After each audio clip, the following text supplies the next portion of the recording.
भइल पुरान पर पोज के तरीका कर कुछ नया हो।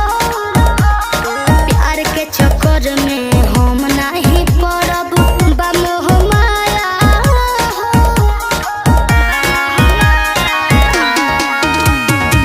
बायोजेंट हो पेशेंट बनी दिल के कोरोना दया हो। आओ न पट जब पलट जाही गोहरी हमारो काया हो। हुई मन परसान जदी पाया हो। आसुनिल कोमल जोड़ी रही जमल दिल में गिना तरई। जान तो हर मम्मी कसम हम में के न होई। हर केहू पपी घल जाई बनल में के न होई। बाकी तारा कर देख के पघिल गइली।